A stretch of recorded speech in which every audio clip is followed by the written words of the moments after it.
সাহারি খাওয়া এটা রমজানের একটা আমল।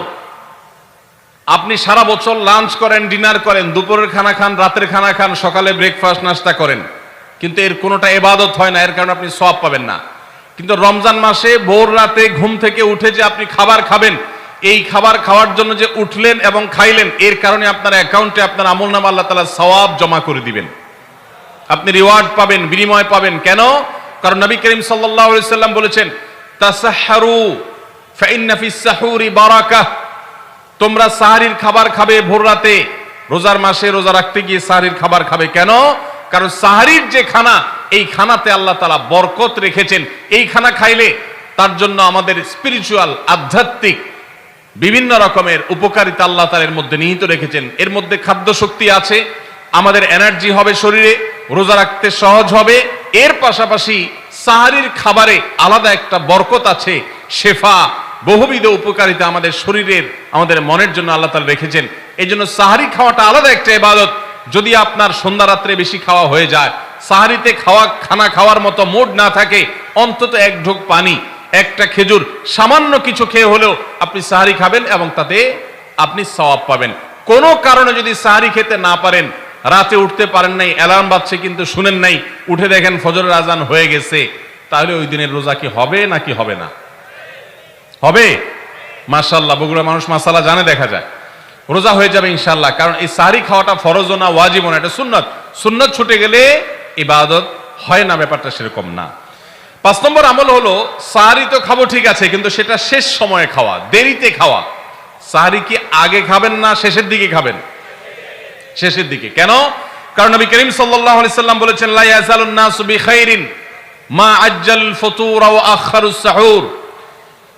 এই উম্মত, মুসলিম জাতি ততদিন পর্যন্ত কল্যাণের উপর প্রতিষ্ঠিত থাকবে, তারা কল্যাণকে স্পর্শ করতে পারবে যতদিন পর্যন্ত তারা সাহারি তাড়াতাড়ি খাবে না দেরিতে খাবে?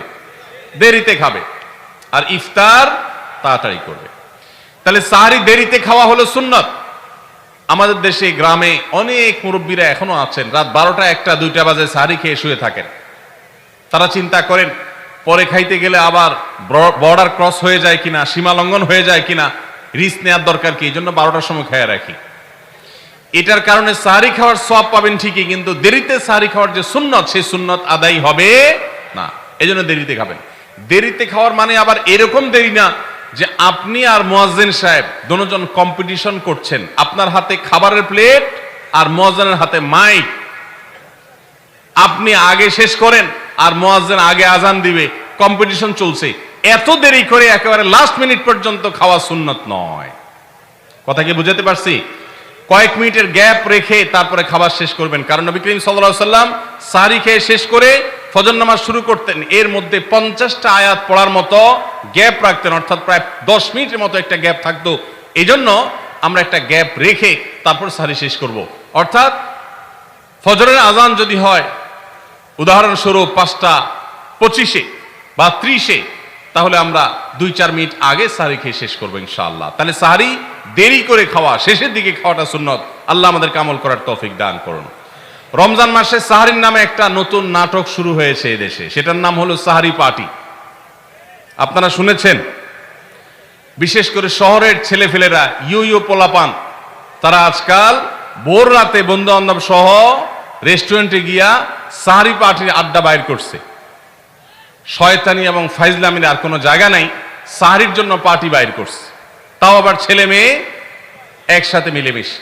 ভাইরা আমার, সাহারি খাওয়া ইবাদত, এবং সাহারির এই সময়টা দোয়া কবুলের সময়, তাহাজ্জুদের সময়।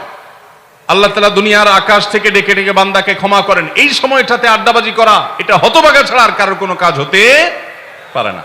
খেজুর দিয়ে সাহারি ইফতার করা, ইফতারে আপনি অন্য যা খান না খান, খেজুর দিয়ে খাবেন। নবী সাল্লাল্লাহু আলাইহি সাল্লাম আদা পাকা আদা খেজুর দিয়ে ইফতার করতেন, যেটাকে রোতাব বলা হয়। আর যদি সেটা না পাওয়া যেত, সাধারণ যে কোনো খেজুর, সেটাও না পাওয়া গেলে একটু পানি খেয়ে তারপর তিনি ইফতার করতেন। আমরা ইফতারে খেজুর খেতে হয় সুন্নাহ, এটা আমরা জানি, কিন্তু যেটা জানি না সেটা হলো সাহারিতে খেজুর খাওয়া। ভোর রাতে সাহারিতে খেজুর খাওয়া সুন্নত, এটা আগে কে কে জানতেন? হাত তোলেন। আগে জানতেন? মাশাআল্লাহ, হাত নামান। গত বছর রমজানে সাহারিতে ভাত তরকারি যাই খাইছেন না খাইছেন, একটা হলো খেজুর খাইছেন, কারা কারা হাত তোলেন? মাশাআল্লাহ, দেখি সব আমল করা মানুষ, মাশাআল্লাহ। তাহলে তার ওয়াজ টোয়াজের কোনো দরকার নাই।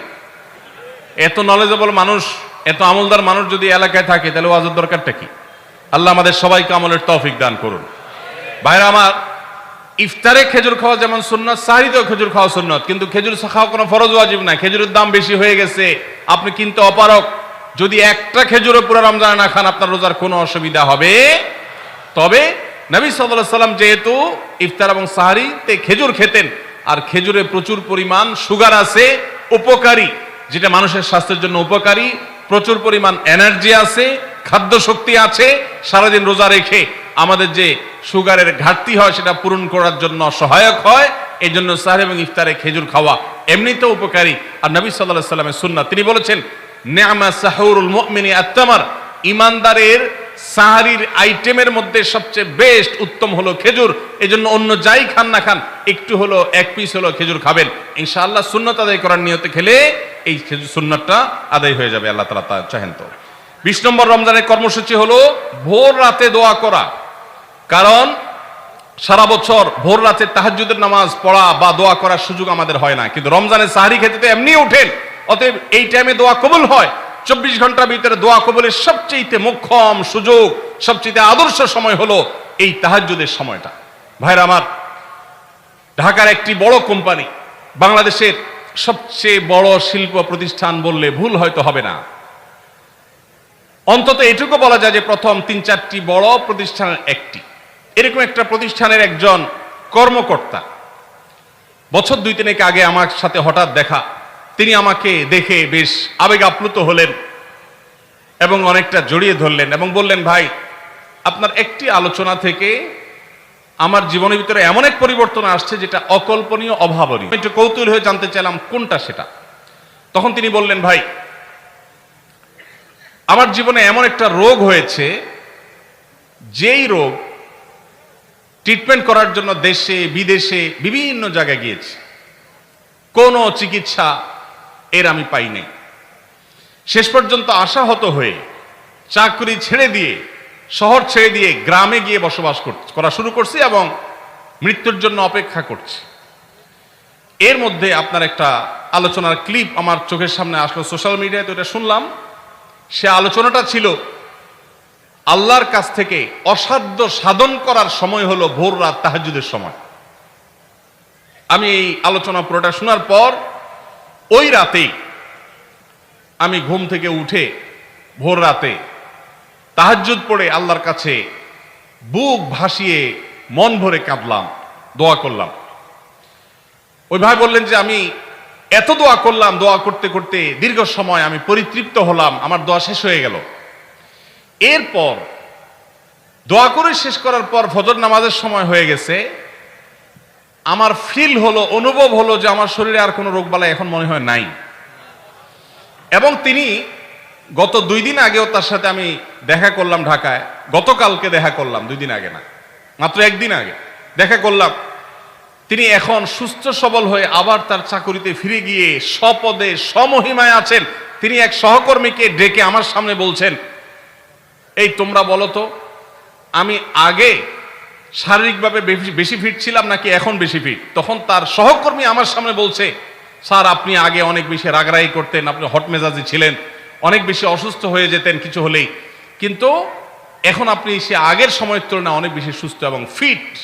তিনি বললেন, ভাই, ভোর রাতের দোয়ার প্রভাব এত বেশি, তাহাজ্জুদের সময়ের দোয়া এত গুরুত্বপূর্ণ যে এই এক দোয়া আমার জীবনকে আমূল পরিবর্তন করে দিয়েছে।